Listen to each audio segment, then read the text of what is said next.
bénisse. Seigneur, devant toi, nous nous inclinons. Nous nous plaçons devant ta face et nous implorons ta grâce. Nous te remercions pour ton cœur, ton amour si spécial pour nous. Nous demandons l'action de ton esprit, l'inspiration, la sagesse qui vient de toi. Nous te prions de nous donner ta parole.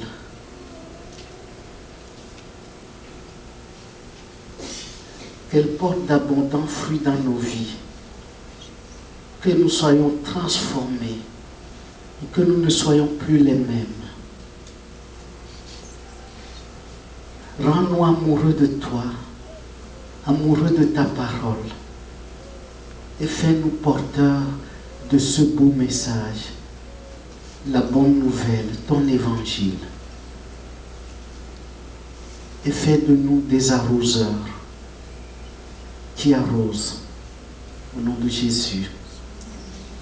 Et le peuple de Dieu dit Amen. Amen. Amen. La grandeur incomparable du Fils de Dieu. C'est la dernière étape de notre étude sur le thème « Quand la Bible parle, Dieu parle ». Ce matin, frères et sœurs, en repartant d'ici, la prière et le désir, le rêve de mon cœur, c'est que nous soyons amoureux du Seigneur. Nous le sommes déjà, mais que nous devenions des amoureux passionnés de Jésus.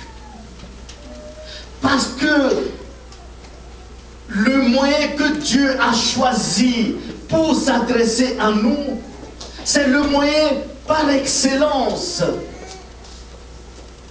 Dieu a parlé dans le passé, mais à notre temps, à notre génération et les générations qui nous ont précédés, depuis la venue du Christ, Dieu n'a pas choisi des anges, Dieu n'a pas choisi d'autres, des créatures pour nous parler. Dieu lui-même est venu nous parler. Quel moyen qui peut être comparé à lui? Il n'y en a pas. J'ai marché, je n'ai trouvé personne. J'ai sauté en haut, toujours personne. J'ai sauté en bas, à gauche, à droite, devant, derrière. Toujours, il n'y a vraiment personne comme lui. Amen. Rends-toi, prends cette conscience que si Dieu a choisi le moyen par excellence pour te parler, c'est parce que tu n'es pas n'importe qui. Aux yeux de Dieu, tu es au-dessus des anges. Aux yeux de Dieu, les anges t'envient. Aux yeux de Dieu, la valeur que tu as est inestimable. Voilà pourquoi Dieu a choisi le moyen par excellence, l'unique moyen incomparable.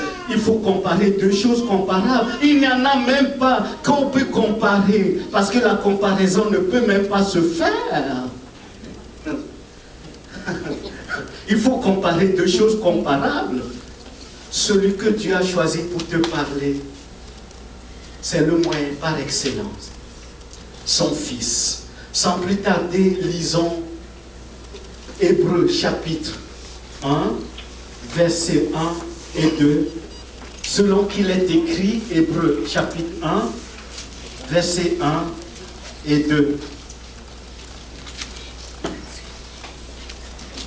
Après avoir autrefois, à plusieurs reprises, et de plusieurs manières, parler à nos pères par les prophètes, Dieu dans ces derniers temps nous a parlé par le Fils qu'il a établi héritier de toutes choses, par lequel il a aussi créé le monde. Dieu a choisi le moyen par excellence pour te parler. Le Seigneur Jésus-Christ est le véhicule par excellence de la révélation divine. En vertu de quoi? Le Seigneur qui te parle, le Fils de Dieu que Dieu a envoyé pour te parler, pour nous parler, il est lui-même la parole de Dieu. Allô? Le messager que Dieu t'a envoyé, que Dieu nous a envoyé, le Fils de Dieu, notre Seigneur Jésus-Christ, il n'est pas seulement le messager, il est lui-même la parole de Dieu. Il est lui-même le message. En d'autres termes, Dieu te parle par son Fils, Dieu te parle par sa parole. Amen. En vertu de quoi? Lisons l'évangile de Jean, chapitre 1er, verset 1. Au commencement, Jean 1, verset 1, au commencement était la parole. Et la parole était avec Dieu, et la parole était Dieu. Verset 14, toujours Jean chapitre 1, verset 14. Et la parole a été faite chair, et elle a habité parmi nous, pleine de grâce et de vérité, et nous avons contemplé sa gloire, une gloire comme la gloire du Fils unique venu du Père. Dieu a choisi son Fils pour nous parler, et le Fils est lui-même la parole de Dieu. Le Fils est lui-même Dieu, comme nous le démontre Jean au chapitre 1er, verset 1, quand il dit au commencement était la parole, et la parole était avec Dieu, et la parole était Dieu. Amen. Dieu est venu en personne pour nous parler. Qu'est-ce que nous voulons de plus? Et je vous rappelle en passant, parce qu'on l'a déjà vu, que le but de l'auteur de l'épître aux Hébreux, c'est de renforcer les chrétiens juifs, d'origine juive, de les renforcer dans leur foi en Jésus-Christ, afin qu'ils ne fassent pas marche en arrière pour retourner au rite religieux qu'ils pratiquaient avant de connaître le Seigneur Jésus-Christ. Donc le Seigneur, ce qu'il veut nous communiquer ce matin, c'est de nous faire prendre conscience, c'est de réaliser et de considérer que nous ne sommes pas n'importe qui, nous avons du prix aux yeux de Dieu, nous sommes si précieux pour Dieu que Dieu va choisir le moyen incomparable, c'est-à-dire son Fils, Dieu lui-même la parole, pour venir nous parler. Alors prenons au sérieux ce que la Bible nous dit. Quand la Bible parle, Dieu parle.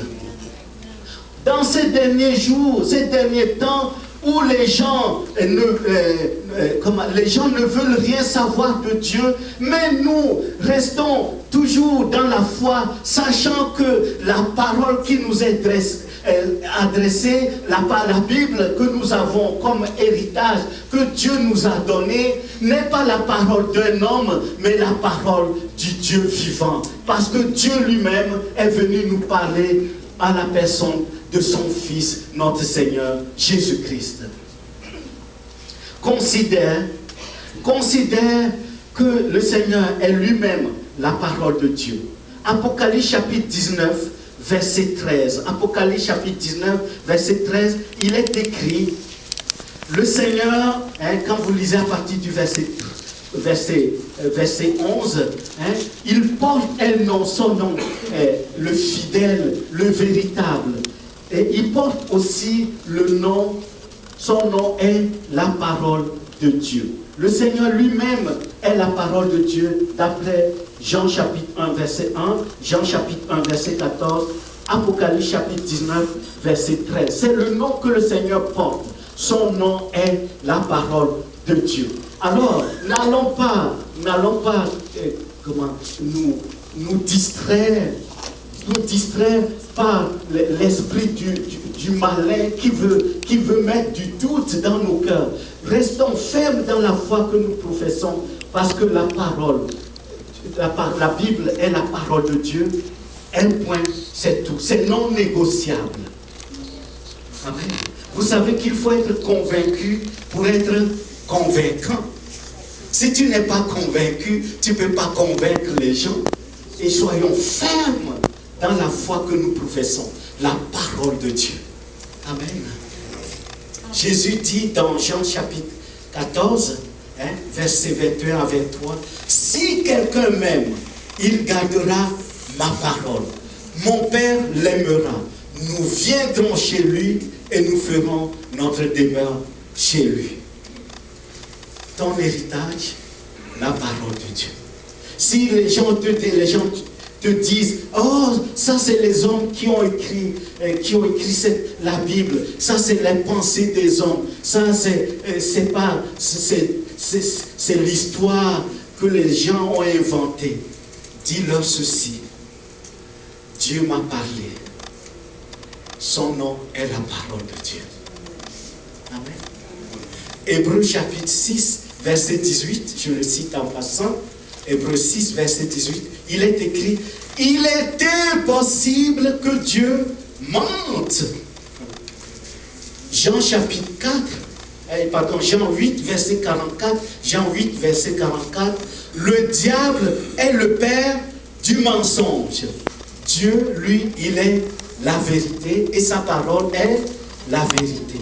Jean 17, verset 17. Alors, s'il vous plaît, la parole de Dieu est non négociable. Elle est véritablement parole de Dieu. Dieu a parlé, Dieu ne ment pas, Dieu est la vérité et sa parole est la vérité. Amen. Amen. Non seulement le moyen que Dieu a choisi pour nous parler est lui-même la parole de Dieu, mais le Seigneur nous a parlé. Nous a parlé par son Fils qui parle d'une manière unique. Les ennemis du Seigneur ont envoyé des émissaires pour écouter le Seigneur, pour le tester. Alors les émissaires sont retournés vers les chefs religieux qui les avaient envoyés et ils sont revenus et ils ont dit ceci. Jean chapitre 7, verset 46. Jean 7, verset 46. Les huissiers répondirent, jamais homme n'a parlé comme parle cet homme. Jamais. Jamais, même les ennemis, ceux qui ont envoyé des émissaires, les émissaires sont allés dire aux ennemis du Christ, notre Seigneur, ils sont allés rapporter leur mission en disant, nous l'avons écouté, nous l'avons entendu, mais personne ne parle comme lui. Non seulement il est lui-même la parole, il est le canal par excellence, sa communication est incomparable.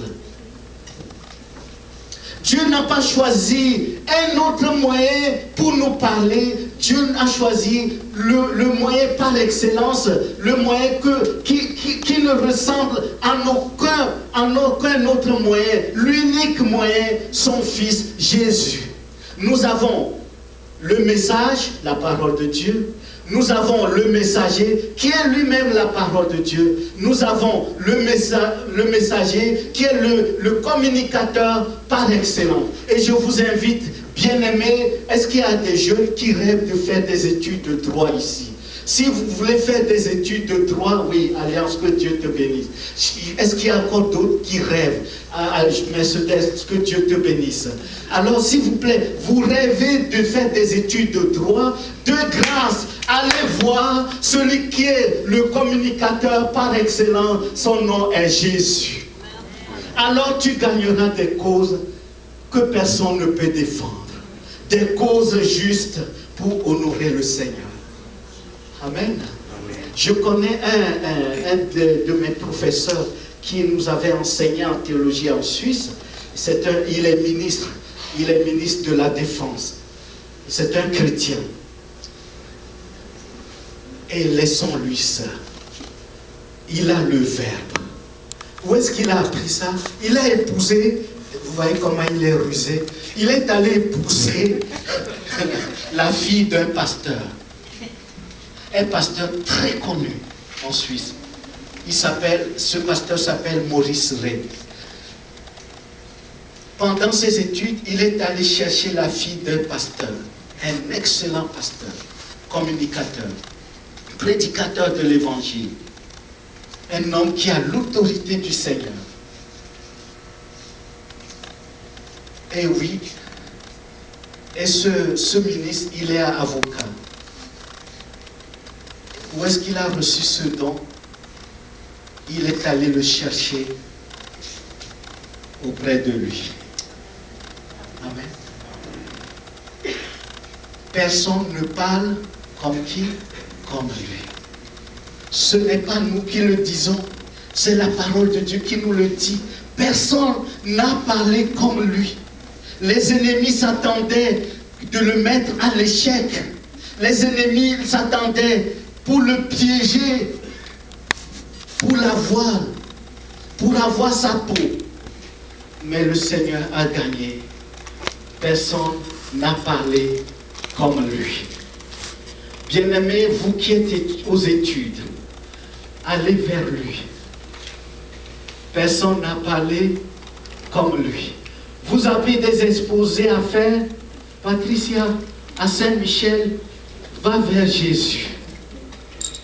Va vers Jésus. Tu dis, oh, je ne parle pas bien français, je parle seulement l'espagnol. J'ai des exposés à faire à l'école de la francisation. Sergio, va vers lui. Toi et ton épouse, allez vers lui. Henri, tu as des exposés à faire en sciences éco, je ne sais pas ce que tu aimerais étudier, peu importe, va vers lui. Edith, tu as des communications à faire avec tes employés aux États-Unis, avec leurs gros camions, va vers lui, dis-lui. Il te donnera la sagesse, l'art oratoire, et tu parleras. Et lorsqu'ils te diront, mais comment, où est-ce que tu as appris? Tu leur diras, celui qui s'appelle la parole de Dieu, celui qui est le communicateur par excellence, celui qui a parlé et que personne ne peut parler comme lui, c'est lui ma recette. Son nom est Jésus. Amen. Amen. On vous a rappelé dans Exode chapitre 3, Exode chapitre 3, verset 7 jusqu'au verset 14. Exode 3, verset 7 à 14. Quand Dieu a appelé Moïse pour qu'il puisse aller parler à Pharaon, pour libérer son peuple, Moïse a dit, je ne sais pas parler, j'ai la langue pesante. Lorsque Dieu a appelé aussi Jérémie le prophète, Jérémie chapitre 1er, Jérémie dit, je ne suis qu'un enfant, je suis le moindre de toute ma famille. Qu'est-ce que Dieu dit? Je mets ma parole dans ta bouche. Amen. Et tu leur annonceras ma parole. Lisez tous les livres du prophète Jérémie. Quel communicateur. Alléluia. Esther, va vers lui. Son nom est Jésus. Amen. Tu feras trembler le chû de Fleury. Tout le personnel de la santé dira, mais où est-ce que tu as appris ça? Tu diras, son nom est Jésus. Amen. Les relations humaines sont basées sur la communication. Les gens du monde le savent. Allez voir les chefs d'entreprise.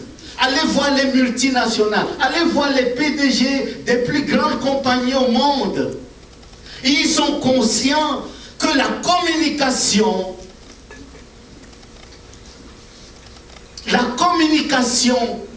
est la base de leur succès. Amen. Et nous, on joue aux victimes. Oh, je ne suis qu'un pauvre pécheur. Quel pauvre pécheur? Jésus t'a pardonné.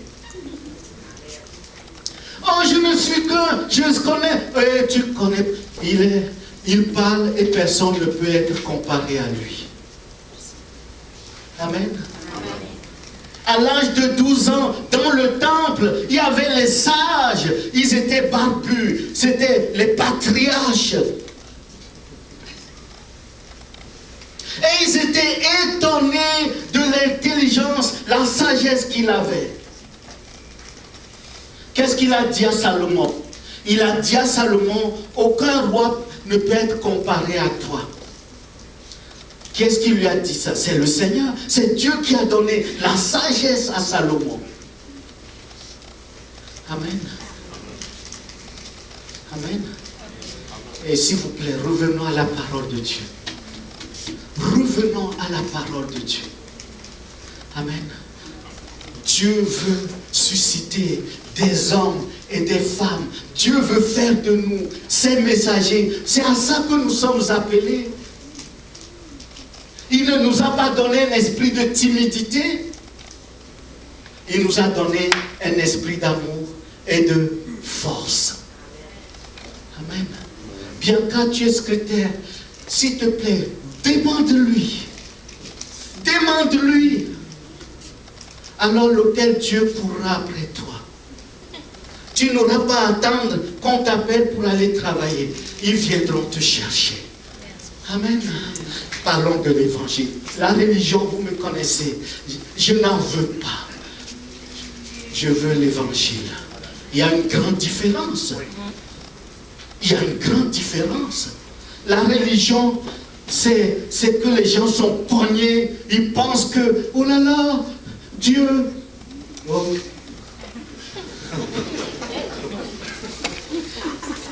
Il faut une liste à commission, il faut faire ceci, il ne faut pas faire ça, il faut pour finir l'hymne d'enterrement.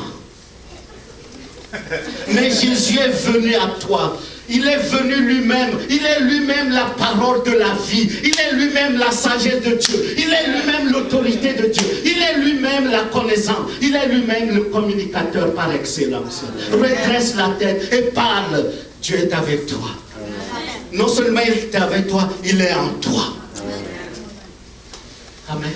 Dieu n'a pas pris un moyen de rabais. Ce n'est pas Dolorama que Dieu a choisi. Dieu a choisi mon Dieu. S'il vous plaît, est-ce que ça peut être, s'il vous plaît, est-ce qu'on peut arrêter de jouer aux victimes? Est-ce qu'on peut arrêter de traîner l'image de notre Dieu dans la boue en jouant à la religion? Dieu ne t'appelle pas à la religion, Dieu t'appelle à la vie. Amen. La vie, c'est que tu transpires ce qui t'a appelé de la mort à la vie. Et tu ne peux l'avoir qu'en sa parole. Amen. Amen. Les beaux discoureurs, il y en avait en Grèce. La Grèce antique, la Grèce antique est regorgeait à l'époque, la Grèce antique regorgeait des grands philosophes. Pythagore, Socrate, Platon, la liste est longue. Ils avaient de grandes écoles. Tout d'un coup, Paul arrive. Paul arrive à Athènes. En premier, il arrive à Corinthe. Et les Corinthiens étaient gonflés à bloc. Et ils disaient même vivre à la corinthienne. C'était comme aujourd'hui Hollywood. Mais Paul arrive. Qu'est-ce que Paul dit? 1 Corinthiens chapitre 1er. Prenez le temps de lire 1 Corinthiens chapitre 1er. Vous verrez. Paul dit, je ne suis pas venu parmi vous avec des discours de la sagesse humaine.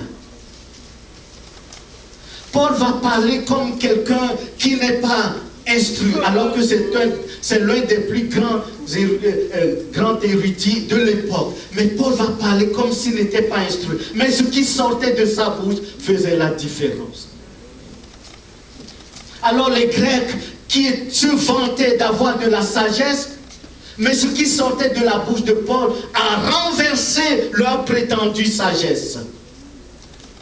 Et Paul dit, nous amenons toute pensée captive à l'obéissance du Christ.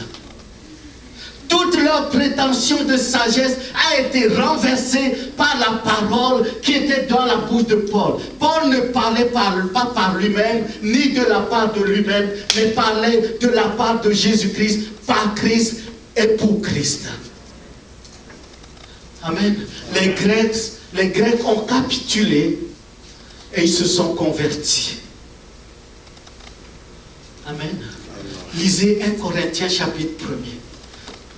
Et Paul va parler de la faiblesse de Dieu. C'est-à-dire que même par l'œuvre de la croix, Jésus, agneau de Dieu, alors que les Juifs s'attendaient qu'un grand roi puissant, plus puissant que l'empereur de l'Empire romain, César, plus puissant que César, arrive pour les délivrer. Mais Dieu va choisir l'agneau de Dieu, l'image de la sainteté, de la soumission, mais aussi de la faiblesse. Et Christ va triompher, va renverser toute hauteur qui se dressait contre Dieu. De grâce. Que Dieu nous bénisse. Amen. Considère combien Dieu t'a aimé. Considère le moyen que Dieu a choisi pour venir te rejoindre, te parler. Considère que tu es si précieux que Dieu va tout mettre en œuvre. Il a tout mis en œuvre pour te parler par le plus grand communicateur de tous les temps, de tous les siècles. Personne n'a parlé comme lui. Va vers lui. Il a des dons pour toi. Le don de la communication. Un jour, je ne sais pas ce que tu attends pour fonder ta propre compagnie, pour engager des familles, des multitudes de familles, en donnant du pain ainsi aux familles.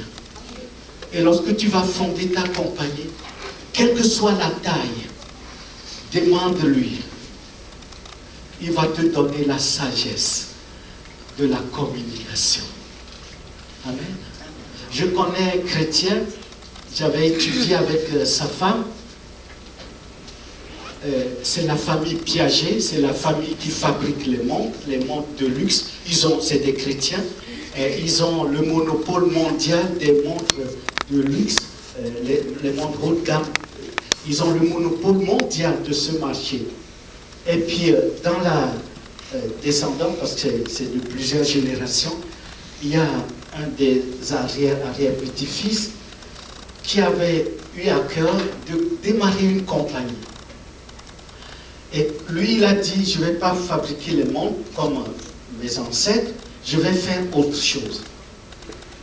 Mais il a reçu du Seigneur la sagesse. Comment il a organisé son entreprise.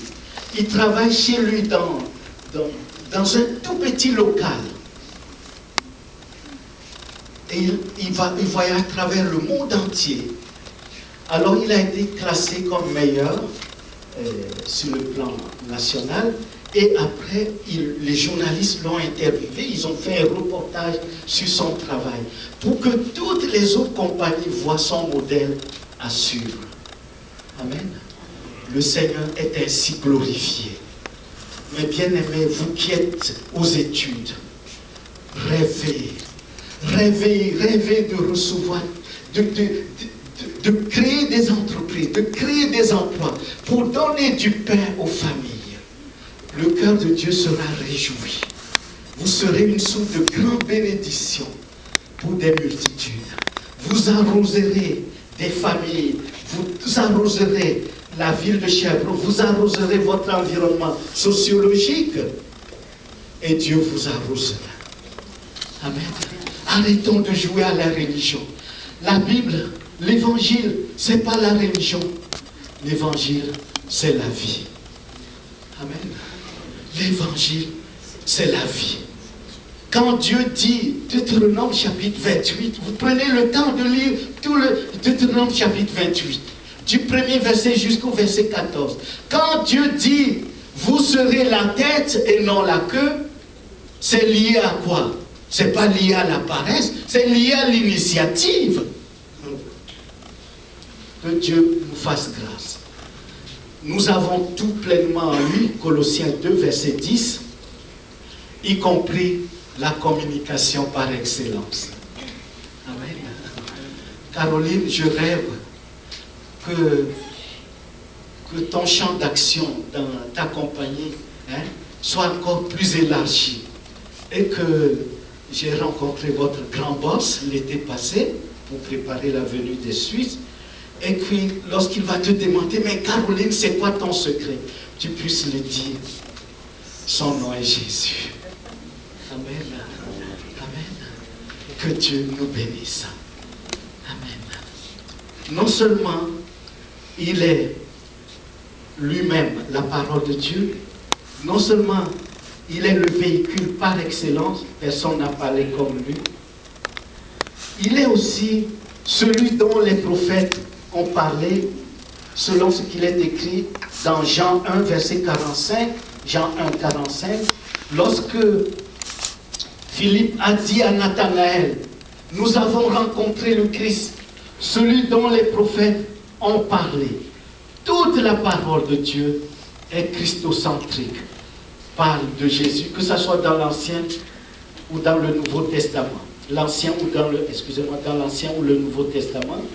Non seulement il est celui dont les prophètes ont parlé dans l'Ancien Testament, plus encore, notre Seigneur Jésus, il est celui par qui et en qui toutes les promesses annoncées par les prophètes trouvent leur accomplissement. Lorsque Dieu a dit, il nous a parlé dans ces derniers temps par son Fils, dans l'Ancien Testament, il a parlé par les prophètes. Et tout ce que les prophètes ont dit converge vers le Christ. Le Christ est le centre de leur message. Non seulement il est le centre de leur message, mais tout ce que Dieu a dit, toute sa parole, du début jusqu'à la fin, toutes les promesses de Dieu, trouvent leur accomplissement en Jésus-Christ, notre Seigneur.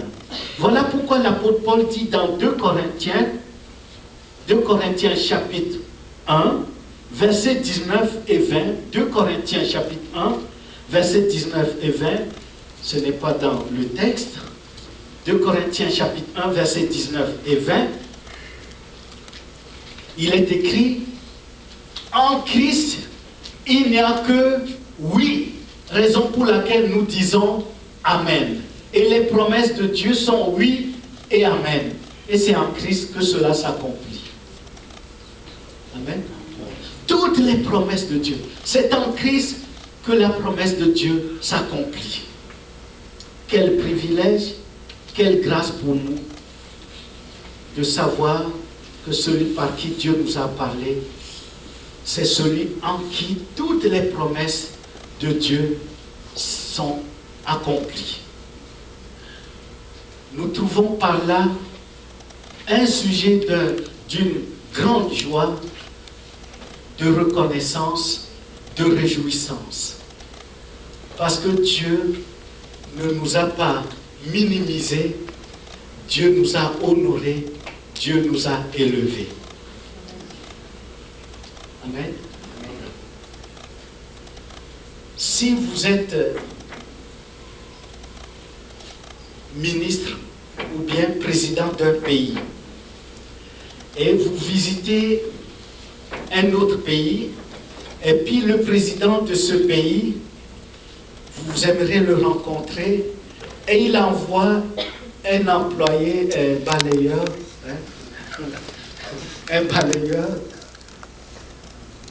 pour vous parler, vous recevoir à la porte de la présidence.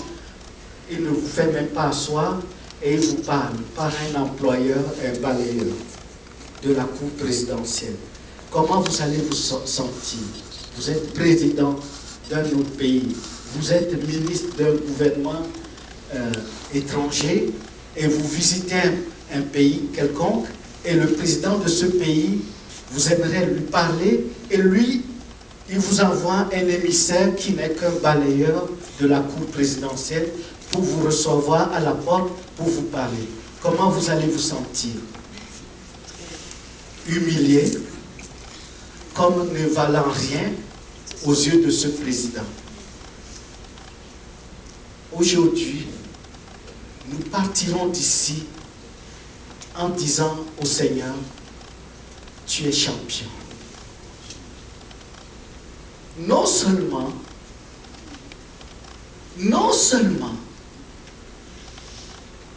tu m'as parlé,